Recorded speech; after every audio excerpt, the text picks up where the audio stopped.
ನಮಸ್ಕಾರ ವೀಕ್ಷಕರೇ, ಸ್ಟಾರ್ 74 ನ್ಯೂಸ್ಗೆ ಸ್ವಾಗತ. ನಾನು ಮುಳಗಟ್ಟಿ. ವಿಶ್ವ ಪ್ಲಾಸ್ಟಿಕ್ ಸರ್ಜರಿ ದಿನಾಚರಣೆ ಅಂಗವಾಗಿ ದೈನಂದಿನ ಜೀವನದಲ್ಲಿ ಸೌಂದರ್ಯದ ಮಹತ್ವ, ಪ್ರಾಮುಖ್ಯತೆ ಮತ್ತು ಸೌಂದರ್ಯವರ್ಧಕ ಶಸ್ತ್ರಚಿಕಿತ್ಸೆ ಪರಿಣಾಮಗಳ ಕುರಿತು ಜಾಗೃತಿ ಮೂಡಿಸುವ ಕಾರ್ಯಕ್ರಮವನ್ನು 17/7/2024 ಹುಬ್ಬಳ್ಳಿ ನಗರದ doctor Shirol's plastic surgeon ನೇತೃತ್ವದಲ್ಲಿ ಕಾರ್ಯಕ್ರಮವನ್ನು ಸಂಪಿಗೆ ಪ್ಲಾಸ್ಟಿಕ್ ಸರ್ಜರಿ ಕೇಂದ್ರ, ಸಿಗ್ನೇಚರ್ ಮಾಲ್, ಏರ್ಪೋರ್ಟ್ ರೋಡ್, ಹುಬ್ಬಳ್ಳಿಯಲ್ಲಿ ಹಮ್ಮಿಕೊಳ್ಳಲಾಗಿತ್ತು. ಈ ಕಾರ್ಯಕ್ರಮಕ್ಕೆ ಮುಖ್ಯ ಅತಿಥಿಗಳಾಗಿ ಹಾಗೂ ಸ್ಪೀಕರ್ ಆಗಿ doctor Shruti Hegde, Mrs Universe Petite 2024 ಆಗಮಿಸಿದರು. ಇವರನ್ನು ಕೇಕ್ ಕತ್ತರಿಸುವುದರ ಮೂಲಕ ಸನ್ಮಾನಿಸಿ ಗೌರವಿಸಲಾಯಿತು. ನಂತರ ಮಾಧ್ಯಮದ ಮುಂದೆ ಮಾತನಾಡಿದ ಅವರು ಸೌಂದರ್ಯವರ್ಧಕ ಪ್ಲಾಸ್ಟಿಕ್ ಸರ್ಜರಿ ಕುರಿತು ಮಾಹಿತಿಯನ್ನು ನೀಡಿದರು. ಕಾರ್ಯಕ್ರಮದ ಅಧ್ಯಕ್ಷತೆ ವಹಿಸಿದ doctor Shirol's plastic surgeon ಇವರು ಪ್ಲಾಸ್ಟಿಕ್ ಸರ್ಜರಿ ಕುರಿತು ಸಂಪೂರ್ಣ ಮಾಹಿತಿ ನೀಡಿದರು. ಈ ಸಂದರ್ಭದಲ್ಲಿ ವೈದ್ಯರು, ಕೇಂದ್ರದ ಸಿಬ್ಬಂದಿಗಳು ಹಾಗೂ ಇನ್ನಿತರರು ಉಪಸ್ಥಿತರಿದ್ದರು.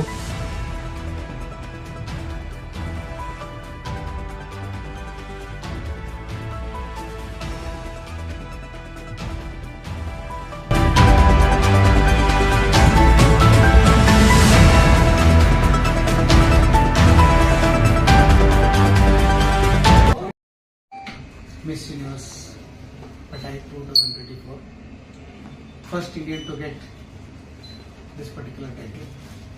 Miss Patai ಅಂತಂದ್ರೆ ಏನಂದ್ರೆ ಶೇಮ್ ಇದೆ. ಸೊ ಈಗ ನಾವೇ ಕರೆದಿವಿ ಅನ್ನೋದು ಒಂದು question.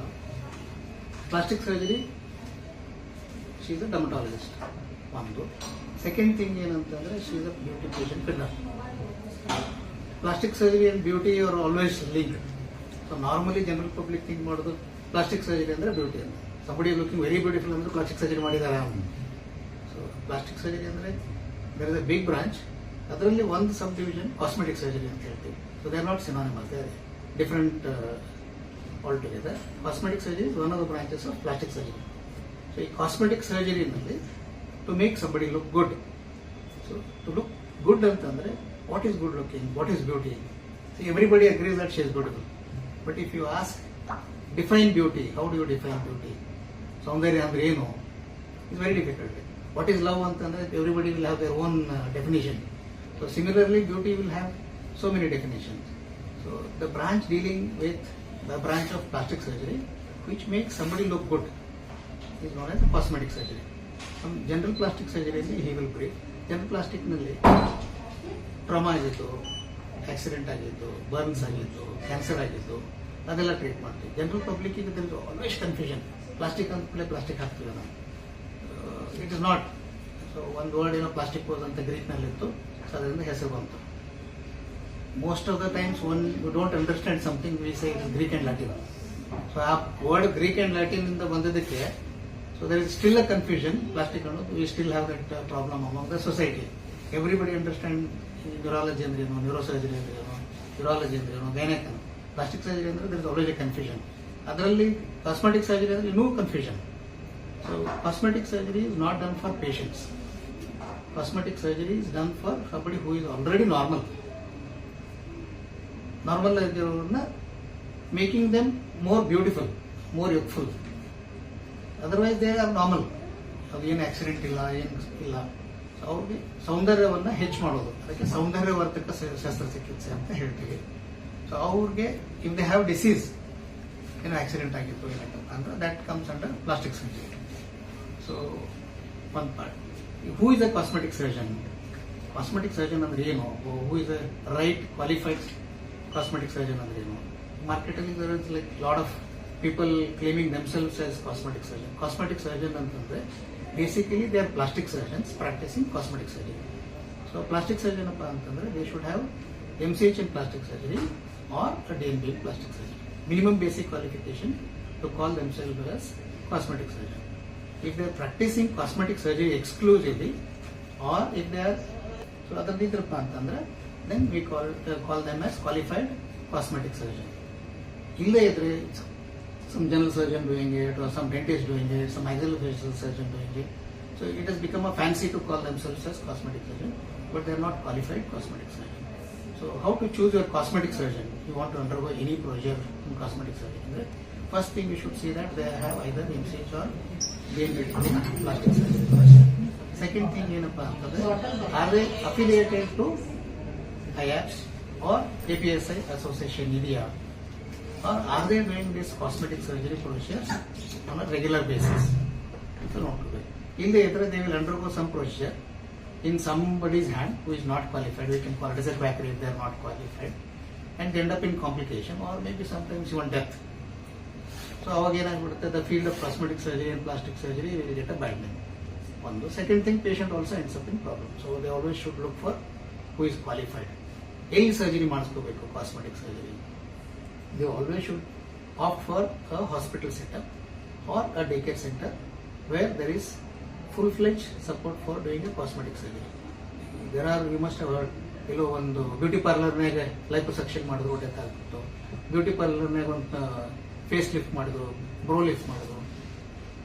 somebody comes in the name of a cosmetic surgeon, who it is nobody knows.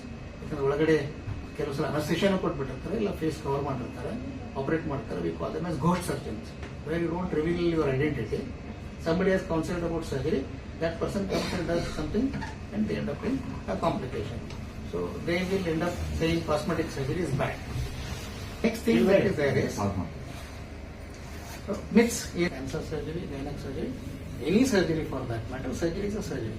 So whatever risk associated with any other surgery, the same risk will be associated with cosmetic surgery. It's not totally free of side effects. Is it fatal? ಅಂದ್ರೆ risk ಏನಿದೆ, death ಆಗೋ chances ಇರುತ್ತಾ? It's extremely low. ಯಾಕಂದ್ರೆ patients are normal. We totally can't call them as patient. Patient ಅಪ್ಪ ಅಂದ್ರೆ ರೋಗಿ ಅಂತ Kannada translate ಮಾಡಿದ್ರೆ ರೋಗಿ. ರೋಗ ಇದ್ರೆ ಮಾತ್ರ ರೋಗಿ. ರೋಗ ಇಲ್ಲಪ್ಪ ಅಂದ್ರೆ we can't technically call them as patients. So we can call them as clients, customers ಅನ್ಬೋದು. ಸೊ ಅವ್ರಿಗೆ ಯಾವುದೇ ಡಿಸೀಸ್ ಇಲ್ಲಪ್ಪ ಅಂತಂದ್ರೆ ರಿಸ್ಕ್ ಆಫ್ ಕಾಂಪ್ಲಿಕೇಶನ್ ಅಥವಾ risk of death totally low. ಎಷ್ಟು ರಿಸ್ಕ್ ಏನ್ ಮೇಲೆ ಡಿಪೆಂಡ್ ಆಗುತ್ತೆ ಅಂದ್ರೆ ಅಸೋಸಿಯೇಟೆಡ್ ಕೋಮಾರ್ಬಿಡ್ ಅಂತ, ಅವ್ರ ಡಯಾಬಿಟಿಸ್ ಇತ್ತು ಅಥವಾ ಹೈಪರ್ಟೆನ್ಷನ್ ಇತ್ತು, ಹೈಪೋಥೈರಾಯ್ಡಿಸಮ್ ಇತ್ತು, ಹಾರ್ಟ್ ಡಿಸೀಸ್ ಇತ್ತು. So always when you undergo surgery, cosmetic surgery, most important ಏನ್ ನೋಡಬೇಕು ಅಂದ್ರೆ safety. Because they are otherwise normal, ಯಾವುದೋ ರೋಗ ಇಲ್ಲ. ಸೊ ನೀವು ಅಂಡರ್ಗೋಯಿಂಗ್ ಸರ್ಜರಿ ಅಂತಂದ್ರೆ first thing, highest priority what you should see, safety. Safety ನೋಡ್ಬೇಕಪ್ಪ ಅಂತಂದ್ರೆ patient should be normal. Number 2, the person has to be qualified. Third thing is they have to undergo surgery in a good setup where there is a backup. And anesthetist is also qualified and experienced to do day care surgeries. If unqualified ಇದ್ದವರು ಅಥವಾ they don't have proper setup, anesthetic setup ಚೆನ್ನಾಗಿಲ್ಲ, ಅಥವಾ if there is a problem or a complication ಎಲ್ಲ ಆಯ್ತಪ್ಪ ಅಂತಂದ್ರೆ they will end up in a ventilator. There are so many patients who go to ICUs. So to avoid that, so as a clientele for a cosmetic surgery, they should do their homework. ನಾನು ಎಲ್ಲಿ ಹೋಗ್ತಾ ಇದ್ದೀನಿ, is the person qualified, am I undergoing in a good setup, who is going to be my anesthetist? They have every right. ಯಾರೋ ಬಂದು some ಟಮ್ಡಿಕೆ Harry ಬಂದು ಏನೋ ಅನಸ್ಥಿಷಿಯಾ ಕೊಟ್ಬಿಡ್ತಾರೆ, ಏನೋ. Because we are paying for it, we are undergoing, we want it to be made safe. Right? We should know who is your surgeon, who is anesthetist, which is your hospital. Number 4 is he qualified or is he having experience in that particular specialty? ಈಗ ನಾವು ಒಂದು liposuction ಮಾಡ್ತಿದ್ರೆ ಅವ್ರು ಮಾಡಿಸ್ಕೊಳ್ಳಿಕ್ಕೆ ಇದೆಯಾ ಇಲ್ಲೋ, ಅಥವಾ ನಾವು ಒಂದೇನೋ ರೈನೋಪ್ಲಾಸ್ಟಿ ಮಾಡಿಸ್ಕೋಬೇಕಂದ್ರೆ ಅದರಲ್ಲಿ ಅವ್ರದ್ದು ಎಕ್ಸ್ಪರ್ಟೈಸ್ ಎಷ್ಟಿದೆ. ಒಂದು ಕಾಸ್ಮೆಟಿಕ್ ಸರ್ಜರಿ ಅಂದ್ರೆ ಎಲ್ಲದರಲ್ಲೂ ಎಕ್ಸ್ಪರ್ಟೈಸ್, ಸ್ಪೆಷಾಲಿಟಿನೂ ಅವ್ರದ್ದು ಎಕ್ಸ್ಪರ್ಟೈಸ್ ಇರಬೇಕಂತಿಲ್ಲ. Somebody is good in micro surgery, somebody is good in hand surgery, somebody good in facial surgery. So ಅದಕ್ಕೆ before undergoing the procedure, because there is a time and now we have online searches and reviews and all that. So they have to do their homework to make sure that their procedures are safe. First priority. Next thing ಏನಪ್ಪಾ ಅಂತಂದ್ರೆ privacy ಅಂತ ಹೇಳ್ತೀವಿ. ಬಹಳ ಸಲ ಏನಾಗ್ತದೆ surgery ಮಾಡಿಸ್ಕೊಳ್ಳೋದು, they are concern with your private parts. Breast surgeries ಇರ್ಬೋದು, ಅಥವಾ ಜೆನೆಟಲ್ ಸರ್ಜರೀಸ್ ಇರ್ಬೋದು, ಅಥವಾ maybe to look beautiful but you don't want to reveal it to society that you undergone a cosmetic procedure. So we have to respect the person's privacy. So we can't reveal who has undergone a procedure, and that is very very important to maintain patient's privacy. So ಎರಡು ಬಹಳ important cosmetic surgery. So many times I think ನಮ್ಮಲ್ಲಿ ಇವರೇ ಒಂದು ಕೇಳಿದ್ರು, hospitals ಅಲ್ಲಿ usually cosmetic surgeries ಆಗ್ತದ ಅಂತ. Usually corporate setup ಎಲ್ಲ ಆಯಿತು, ಗೌರ್ಮೆಂಟ್ ಸೆಟಪ್ ಎಲ್ಲ ಅಥವಾ ಮೆಡಿಕಲ್ ಕಾಲೇಜಸ್ ಅಲ್ಲಿ ಕಾಸ್ಮೆಟಿಕ್ ಸರ್ಜರಿ ಹೆಚ್ಚು ಕಡಿಮೆ ಆಗೋದೇ ಇಲ್ಲ. ಮೇಜರ್ ರೀಸನ್ ಅಪ್ಪ ಅಂದ್ರೆ ಪೇಷಂಟ್ಸ್ ಅಲ್ಲಿ ಬರೋದಿಲ್ಲ. ಬಂದ್ರಪ್ಪ ಅಂತಂದ್ರೆ they are expose to so many people. So ಅವ್ರ privacy gets invaded. surgeons are saying maybe setup is also good to avoid invasion into their privacy. So usually it is not done in such setups. Usually like smaller nursing homes or daycare center where privacy can be absolutely maintained. So they opt for cosmetic surgery. Next thing comes is Hubli. So she is from Hubli. So we are also from Hubli. So there is a common thing between us. So a person coming from Hubli ending up as Miss Universe is an extraordinary thing because usually ನಮ್ಮಲ್ಲಿ ಅಷ್ಟೊಂದು ಬ್ಯೂಟಿಗೆ significance ಕೊಡೋದಿಲ್ಲ. And usually like academics ಅಲ್ಲಿ ಹೋಗ್ತೀವಿ ಅವ್ರ may be into business. ಹುಬ್ಳಿನಲ್ಲಿಪ್ಪ ಅಂದರೆ cosmetic surgery ಹುಬ್ಳಿನಲ್ಲಿ ಆಗ್ತದ? Usually it's ಮೆಟ್ರೋದಲ್ಲಿ ಆಗ್ತದೆ, only ಸೆಲೆಬ್ರಿಟೀಸ್ಗೆ ಆಗ್ತದೆ. Hubli is doing as many cosmetic surgeries as any metro cities like Bangalore. So whatever procedures are done, the same procedures are done in Hubli also. One. So second thing, since we have airport connectivity and train connectivity, so we are getting international patients also. So we are getting our own local patients. Plus there is a reverse flow from Bangalore and Mysore. So ನಮ್ಮ ಜನ ಇಲ್ಲಿಂದ ಬೆಂಗಳೂರಿಗೆ ಹೋಗ್ತಾರೆ, but ಬೆಂಗಳೂರಿನಲ್ಲಿರುವಂಥವರು ಸಹಿತ ಹುಬ್ಳಿಗೆ ಬರ್ತಾ ಇದ್ದಾರೆ. So there are 2 reasons for that. ಒಂದು, Hubli attachment irbodu to North Karnataka, they have some relation or something. Number 2 is cost effectiveness. Compared to Bangalore, the costing in Hubli overall comes to much lesser and they get the same result and a personalized care and at a lesser cost. ನಾನು doctor Vinayak ಅಂತ ಹೇಳಿ sir ಎಲ್ಲರೂ ಮಾತಾಡಿದ್ದಾರೆ, but I just keep it brief. ಏನ್ plastic surgery ಅಂದ್ರೆ ಏನು, ಯಾಕೆ ಇದನ್ನ ಮಾಡ್ತಾ ಇದ್ದೀವಿ, ಹಾಗೂ ಯಾವ ಪೇಷಂಟ್ ಅನ್ನ ಪ್ಲಾಸ್ಟಿಕ್ ಸರ್ಜರಿ ಅಥವಾ ಪ್ಲಾಸ್ಟಿಕ್ ಸರ್ಜನಿಗೆ ಕಳಿಸಬೇಕು, ಅವ್ರಿಗೆ ಪ್ಲಾಸ್ಟಿಕ್ ಸರ್ಜರಿ ಯಾವಾಗ ಅಗತ್ಯವಾಗತ್ತೆ ಅಂತ ಹೇಳಿ ಒಂದು ಬ್ರೀಫ್ ಆಗಿ ಹೇಳ್ಬಿಡ್ತೀವಿ. ಸೊ ಸರ್ ಹೇಳ್ದಂಗೆ ಪ್ಲಾಸ್ಟಿಕ್ ಸರ್ಜರಿ ಹೆಸರು ಬಂದಿದ್ದು ಗ್ರೀಕಿಂದ ಪ್ಲಾಸ್ಟಿಕ್ ಅಂತ ಹೇಳಿ, ಅದರ ಅರ್ಥ ಮೋಲ್ಡಿಂಗ್ ಅಂತ ಹೇಳಿ, ಯಾವ ಆಕಾರವನ್ನು ಅದು ತೆಗೆದುಕೊಳ್ಳುತ್ತೆ ಅಂತ ಹೇಳಿ. So that's a little meaning of plastic surgery. But ಯಾವ ಪೇಷಂಟಿಗೆ ನಾವು ಪ್ಲಾಸ್ಟಿಕ್ ಸರ್ಜರಿ ಕಳಿಸಬೇಕು ಅಂತ ಹೇಳಿದ್ರೆ ದೇ ಆರ್ 5 Ds ಅಂತ ಕ್ಲಾಸಿಫೈ ಮಾಡಿ ಸಿಂಪಲ್ ಮಾಡಕ್ಕೆ. One is defect, one is deformity, ಇನ್ನೊಂದು ಡಿಸ್ಫಂಕ್ಷನ್, ಡಿಸೇಬಿಲಿಟಿ, ಡಿಸ್ಫಿಗರ್ಮೆಂಟ್. ಇದು ಈಸಿ. ಡಿಫೆಕ್ಟ್ ಅಂತ ಹೇಳಿದ್ರೆ ಯಾವ ಒಂದು ದೇಹದ ಭಾಗದಿಂದ ಆ ಭಾಗದ ಒಂದು ನಮ್ಮ ಚರ್ಮ ಆಗಲಿ ಮಸಲ್ ಆಗಿ ಮಿಸ್ ಆಗಿದ್ರೆ ಅದನ್ನು ಮತ್ತೆ ರಿಪ್ಲೇಸ್ ಮಾಡ್ಕೊಳ್ಳೋದು. ಅದು ಹುಟ್ಟದಾಗಿಂದನೂ ಹೋಗಿರಬಹುದು, ಇಲ್ಲ ಆಕ್ಸಿಡೆಂಟ್ ಆಗಿನೂ ಹೋಗಿರಬಹುದು, ಇನ್ಫೆಕ್ಷನ್ ಅಥವಾ ಕ್ಯಾನ್ಸರ್ ದಿಂದನೂ ಆಗಬಹುದು. ಅದನ್ನ ಯೂಶಲಿ ನಾವು ರೀಕನ್ಸ್ಟ್ರಕ್ಟಿವ್ ಸರ್ಜರೀಸ್ ಅಂತ ಹೇಳ್ತೀವಿ. Okay, that is defect. ಈಗ ಡಿಫಾರ್ಮಿಟಿ ಅಂತ ಹೇಳಿದ್ರೆ ಕುರೂಪತೆ, ಏನಾದ್ರೂ ಹೊಡೆದಾಗಿಂದ ಒಂದು ಪಾರ್ಟ್ ಮಿಸ್ಸಿಂಗ್ ಆಗಿದೆ. ಓಕೆ, ಸಪೋಸ್ ಕೈಯು ಕಾಲು ಕರೆಕ್ಟ್ ಆಗಿಲ್ಲ, ಕೈ ಬೆರಳುಗಳ ಜೋಡಣೆ ಆಗಿದೆ, ಅವ್ರನ್ನ ಸಪರೇಟ್ ಮಾಡೋದು, ಇಲ್ಲ ಹುಟ್ಟದಾಗಿಂದ ಮುಖದಲ್ಲಿ ಏನೋ ವ್ಯತ್ಯಾಸ ಇದೆ ಅದನ್ನ ಸರಿ ಮಾಡೋದು. ಓಕೆ, ಅದನ್ನ ಡಿಫಾರ್ಮಿಟಿ ಕರೆಕ್ಷನ್ ಅಂತ ಹೇಳ್ತೀವಿ. ಇನ್ನು ಬರೋದು ಡಿಸೇಬಿಲಿಟಿ ಅಂತ ಹೇಳ್ತೀವಿ. ಡಿಸ್ಫಂಕ್ಷನ್ ಅಂಡ್ ಡಿಸೇಬಿಲಿಟಿ ಯೂಶಲಿ ಜೋಡಿ ಆಗುತ್ತೆ. ಡಿಸೇಬಿಲಿಟಿ ಅಂತ ಹೇಳಿದ್ರೆ ಏನೋ ಆಕ್ಸಿಡೆಂಟ್ ಆಗಿ ಸಪೋಸ್ ಕೈ ತನ್ನ ಕೆಲಸವನ್ನು ಮಾಡ್ತಾ ಇಲ್ಲ, ನಾವು ನರಗಳ ಇಂಜುರಿ ಆಗಿದೆ. ಸೊ ಆ ನರಗಳ ಇಂಜುರಿನ ಸರಿಪಡಿಸೋದು ಅದು ಪ್ಲಾಸ್ಟಿಕ್ ಸರ್ಜರಿನ ಮಾಡ್ತದೆ. ಈಗ ಸಪೋಸ್ ಈಗ ಲಕ್ವ ಹೊಡಿತು, ಕೈ ಕಾಲು ಬೆಂಡ್ ಆಗುತ್ತೆ, ಸರಿ ಮಾಡಕ್ ಆಗ್ತಾ ಇಲ್ಲ ಅಂತ ಹೇಳಿದ್ರೆ ಆ ಸರ್ಜರಿಯು ನಾವು ಪ್ಲಾಸ್ಟಿಕ್ ಸರ್ಜರಿ ಮೂಲಕ ಸರಿ ಮಾಡ್ಕೋಬಹುದು. Okay, next comes disfigurement. ಏನೋ ಆಕ್ಸಿಡೆಂಟ್ ಆಗಿ ಮುಖದಕ್ಕೆ ನಾರ್ಮಲಿ ಕಲೆ ಅಂತ ಇರ್ತೇವಲ್ಲ, ಆ ಕಲೆಗಳನ್ನ ಸರಿ ಮಾಡ್ಕೊಳ್ಳೋಕೆ ಪ್ಲಾಸ್ಟಿಕ್ ಸರ್ಜರಿ ಮಾಡ್ತೀವಿ. ಸೊ ಇದು ಬೇಸಿಕ್ ಆಗಿ ಯಾರು ಯಾವಾಗ ಪ್ಲಾಸ್ಟಿಕ್ ಸರ್ಜರಿ ಅನ್ಸಿದ್ರೆ ಇದು ಬೇಸಿಕ್ ಆಗಿದ್ರೆ ನಮ್ಮ ಪ್ಲಾಸ್ಟಿಕ್ ಸರ್ಜನ್ ಕಡೆ ಹೋಗಿ ಮಾಡ್ತಾರೆ ಅಂತ ಹೇಳ್ತೀವಿ. ಈಗ ನಮ್ಮಲ್ಲಿ 100 rupees ಅಪ್ಪ ಅಂತಂದ್ರೆ ಬ್ಯಾಂಗ್ಳೂರ್ನಲ್ಲಿ minimum is 150 rupees, 150% cost minimum to 250% cost. So ನಮ್ಮಲ್ಲಿ 1 lakh ಅಪ್ಪ ಅಂತಂದ್ರೆ total cost it will be 1.5 lakh to 2.5 lakhs in Bangalore. So ಅದೇ ಪುಣೆಗೆ ಹೋದ್ರಪ್ಪ ಅಂದ್ರೆ 2.5 to 3.5 times ಆಗ್ತದೆ. ಮುಂಬೈಗೆ ಹೋದ್ರೆ 4.5 to 5 times of the same procedures. But ನಮಗೆ ಅಡ್ವಾಂಟೇಜ್ ಏನಂದ್ರೆ ಗೋವಾ ಸಮೀಪ ಆಗುತ್ತೆ. Lot of people come for Goa trip, international holidays ಬಂದಾಗ it is like small cost ಅಲ್ಲಿ ಕಾಸ್ಮೆಟಿಕ್ ಸರ್ಜರಿ ಆಗುತ್ತೆ, ಹಾಲಿಡೇಸು ಆಗುತ್ತೆ. So that is one of the reason they choose Hubli. Talk about what beauty is, beauty ಇಂದ ಏನು differences ಇರ್ತದೆ, why it is important to look beautiful.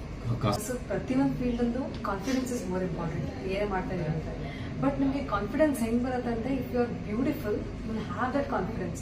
ಈ ಜನರ attention ನಿಮ್ಮ ಮೇಲೆ ಬರುತ್ತೆ. ನೀವು ಏನೇ ಮಾಡುವಾಗ it's like you are always standing out from the other crowd. So ಆಗ್ತಾ over a period of time you will develop that self confidence which cannot be crushed.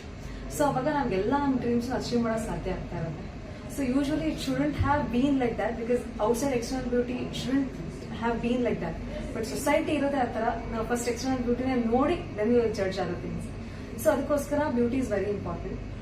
ಮತ್ತೆ ನಾನು ಈಗ ನೋಡ್ತಾ ಇರೋದಂಗೆ ಅಂದ್ರೆ some people are blessed with beauty, some people have so many issues. So issues ಬಂದ ತಕ್ಷಣ over a period of time ಅವ್ರ confidence level ತುಂಬಾ ಅದವಾಗಿರುತ್ತೆ. ಅಂಡ್ ನಾನು ಹೇಳ್ದಂಗೆ ಪ್ರತಿ ಒಂದು ಫೀಲ್ಡ್ ಅಲ್ಲೂ even normal day to day life ಅಲ್ಲಿ people are looking at beauty. So ಅವ್ರು ಬ್ಯೂಟಿಫುಲ್ ಇಲ್ಲ ಅಂದ್ರೆ self confidence is coming down, self esteem is coming down, ಅವರಿಂದ they go for depression, they go for lot of things. So ಇದೆಲ್ಲ ಬಂದಾಗ if it's like cosmetology ಒಂಥರ ಅವರಿಗೆ it's like a blessing for them. ದೇವ್ರೇನು ಅವರಿಗೆ wrong ಮಾಡಿದ್ದಾರೆ, that is corrected by cosmetic surgery. They can have what they wanted to have. ಅವ್ರ ಪ್ರಕಾರ ಏನ್ ಬ್ಯೂಟಿ ಆಗಿದೆ. So side there is no proper definition for beauty. Each person beauty different ತರ ನೋಡ್ತಾರೆ. So ಅವ್ರವರಿಗೆ ಏನ್ ಬ್ಯೂಟಿ ಅಂತ ಅಂದಿದ್ದು cosmetologist giving that answer. Okay, this for you, this is the beauty and you can be beautiful as well. So ಯಾರಿಗೂ ಅವ್ರ ಕನ್ಸು ನನ್ಸಾಗತ್ತೆ, ದೇರ್ ಬ್ಯೂಟಿ ಡೆಫಿನೇಷನ್ ನ ಆನ್ಸರ್ ಮಾಡ್ದಂಗೆ ಆಗುತ್ತೆ. So for everything cosmetology is important. Usually ಹೆಂಗೆ ಅಂದ್ರೆ reveal ಮಾಡಲ್ಲ ಎಷ್ಟೋ ಜನ, it will B confidential. So ಕೆಲವೊಬ್ರು when they are open for it they are properly reveal. So ಆ ತರ ನೋಡಿದ್ರೆ I have a strong feeling most of them will go for plastic surgery or cosmetic surgery. At least botox fillers ಅವರು ಮಾಡಿಸಿರ್ತಾರೆ. Around 80 to 85% would have done that ಅಂತ ನನ್ನ ಅಭಿಪ್ರಾಯ. Because even hair things, need so many things ಎಲ್ಲ ಮಾಡಿಸ್ತಾನೆ ಇರ್ತಾರೆ. And more than pageantry, it's movies where, because at least pageantry nalli they are going for self-confidence, or your question answers round, the person interview. Movies alli ಏನು ಇಲ್ಲ, ನೋಡಿದ ತಕ್ಷಣ director will see you, beautiful ಹಾಕೊಳ್ಳಿ, beautiful ಹಾಕೊಳ್ಳಿ. Next comes acting skills. And at least in western countries it's like ಒಂದು training ಆಗಿ ಮಾಡ್ಕೊಂಡು ಬಂದಿರ್ತಾರೆ ಆಕ್ಟಿಂಗ್ ಇದರಲ್ಲಿ. So in India it's more like ನೀವು ಚೆನ್ನಾಗಿ ಕಂಡ್ಬಿಟ್ರೆ ಯು ಆರ್ ಇಂಟು ಮೂವೀಸ್ ಆ ಥರ. So more then pageantry, movies industry is full of beauty. So movie actors ಇನ್ನೂ ಜಾಸ್ತಿ ಕಾಸ್ಮೆಟಿಕ್ ಪ್ರೊಸೀಜರ್ಸ್ ಹೋಗ್ತಿರ್ತಾರೆ compare to the pageantry. Doctor dimple check ಮಾಡಬಹುದಾ? Madam first notice ಮಾಡಿದ್ದು dimple. I just forgot to tell about dimple. ಯಾಕಂದ್ರೆ dimple ಅಂದ್ಮೇಲೆ first ನೆನಪಾಗೋದಪ್ಪ ಅಂದ್ರೆ ಪ್ರತಿಸಿದ್ಧ. Everybody wants to have something very nice on the face. Dimple looks beautiful. ಒಂದು story ಹೇಳ್ತೀನಿ ನಿಮಗೆ. There was one engineer, petroleum engineer. So he had a girlfriend. That was Facebook girlfriend. He looked a little bit chubby. He said, "Oh, you ಚೆನ್ನಾಗಿದ್ದೀರಿ, but dimple ಇದ್ರೆ ಇನ್ನೂ ಚೆನ್ನಾಗಿರ್ತಿತ್ತು." ಒಂದೇ ಒಂದು she just commented on Facebook. Next day, what is dimple done? Dimple definitely enhances beauty, no doubt on that. So dimples getting done is a very common surgery. Local procedure ಅದು, anesthesia ಅಂತ ಇಲ್ಲ. Hardly ಒಂದು 15-20 minutes on either side. ಭಾಳ ಮಂದಿ ಯುನಿಲ್ಯಾಟರಲ್ ಮಾಡಿಸ್ಕೊಂತಾರೆ, ಒಂದೇ side ಅಂತ ಚಲೋ ಕಾಣುತ್ತೆ ಅಂತ. Madam also has nice Dimple. So ನನಗೆ ಕ್ಯಾಶುವಲ್ ಆಗಿ ಕೇಳಿದೆ, natural so even if it is done, so ನಾವು ಮಾಡಿಸ್ಕೊಂಡಿದೀವಿ ಅಂತ ಹೇಳಿದ್ರಪ್ಪ ಅಂದ್ರೆ ಸಮೌ ಅದ್ರದ್ದು ವ್ಯಾಲ್ಯೂ ಕಡಿಮೆ ಆಗುತ್ತೆ ಅಂತ ಹೇಳಿ. ಇವನ್ ಬ್ರೆಸ್ಟ್ ಇಂಪ್ಲಾಂಟ್ ಆಯಿತು ಅಥವಾ ಫೇಸ್ ಲಿಫ್ಟ್ ಆಯಿತು, ಯೂಶಲಿ ಯಾರು ಹೇಳೋದಿಲ್ಲ ನಾವು ಮಾಡಿಸ್ಕೊಂಡಿನಿ ಅದರಿಂದ ನಾನು ಆರ್ಟಿಫಿಷಿಯಲ್ ಬ್ಯೂಟಿ ಅಂತ ಅನ್ನೋದೇನೋ ಫೀಲಿಂಗ್ ಬರುತ್ತೆ ಅಂದ್ಕೊಂಡು everybody tries to say it is natural. Madam, ಈಗ ಬಹುತೇಕರು ಫಿಲ್ಮ್ ಅಲ್ಲಿ ಇದ್ದಾರೆಲ್ಲ ಇದು ಮಾಡಬೇಕು, ಆಮೇಲೆ ಯಾವುದೇ ಸ್ಪರ್ಧೆ ಇದು ಮಾಡ್ಕೊಂಡು ಮಾಡಬೇಕು ಅಂತ ಆ ಟೈಪ್ ನಿಮ್ದು ಏನಾದ್ರು ಆಗಿದೆ? ನಾನು ಏನು ಮಾಡಿಸ್ಕೊಂಡಿಲ್ಲ. ಬಿಕಾಸ್ ನಂದು ಇಂಟ್ರೆಸ್ಟ್ ಇದ್ದಿದ್ದೆ ಒಂಥರ ಫೀಲ್ಡ್ ಎಕ್ಸ್ಪ್ಲೋರ್ ಮಾಡಬೇಕು ಅಂತ, ವಿನ್ ಆಗಬೇಕು ಅಂತ ಇರಲಿಲ್ಲ. ಸೊ ಪ್ರತಿ ಒಂದ್ಸತಿನೂ ಫೀಲ್ಡ್ ಎಕ್ಸ್ಪ್ಲೋರ್ ಮಾಡ್ತಾ ಹೋದೆ. ಮೈ ಪರ್ಸನಾಲಿಟಿ ಕೆಪ್ ಚೇಂಜಿಂಗ್, ಎಷ್ಟೆಲ್ಲ ಕಲಿತಾ ಇದೆ. That field has a lot of learning ability to be honest. But ಇವಾಗ ಇಂಡಿಯಾನ ರಿಪ್ರೆಸೆಂಟ್ ಮಾಡ್ಬೇಕಂತ ಇತ್ತು. ದಟ್ ಟೈಮ್ ಅವಾಗ ಕೂಡ ನನಗೆ ನನ್ನನ್ನೇನು ಚೇಂಜ್ ಮಾಡ್ಕೋಬೇಕು ಅಂತ ಅನಿಸಿಲ್ಲ ನನಗೆ. May be that doesn't mean ನಾನು ಚೇಂಜ್ ಮಾಡಿಸ್ಕೊಳ್ಳಲ್ಲ, ಐ ವಾಂಟ್ ಸ್ಟೇ ನ್ಯಾಚುರಲ್ ಅಂತ ಅಲ್ಲ. In the future if I start getting wrinkles, if I start getting some issues, I will definitely go for cosmetic surgery. At present ನಾನು ಏನು ಮಾಡಿಸ್ಕೊಂಡಿಲ್ಲ. ನಿಮ್ದು MD complete ಆಗಿದೆ? ಇವಾಗ 3rd year dermatology ಮಾಡ್ತಾ ಇದ್ದೀನಿ. Is a height criteria. ಅದಕ್ಕಿಂತ ಕಮ್ಮಿ ಇದ್ರೆ you cannot come to pageantry. ಹಾಗಿದ್ದಾಗ ಅದು first person to change this criteria ಅಂದ್ರೆ ಯೂನಿವರ್ಸಲ್ ಪೆಟೀಟ್ ಪ್ಯಾಜೆಂಟ್ರಿ 2009 ಅಲ್ಲಿ ಸ್ಟಾರ್ಟ್ ಆಯ್ತು. ಇದರಲ್ಲಿ 5'6" ಹೈಟ್ ಕಮ್ಮಿ ಇದ್ರೂ ಕೂಡ you can participate. Just height ಅಂತ ಅಲ್ಲ, ಎನಿ ಬಾಡಿ ದಪ್ಪ ಇರಲಿ, ತೆಳ್ಳಗಿರಲಿ, whatever is your, it's a female, any female is allowed to enter. So so first break through ಆಗಿದ್ದು ಪ್ಯಾಜೆಂಟ್ರಲ್ಲಿ ಆಫ್ ಯೂನಿವರ್ಸಲ್ ಪೆಟಿಟ್. ಸೊ ಇದರ ನಂತರ it's been happening every year. ಇವಾಗ ಮಿಸ್ ಯೂನಿವರ್ಸ್ ಅಂಡ್ ಮಿಸ್ ವರ್ಲ್ಡ್ಗೆ height criteria ಸ್ವಲ್ಪ ಕಮ್ಮಿ ಮಾಡಿದ್ದಾರೆ and they are eliminating also, but this is the first pageant to do that.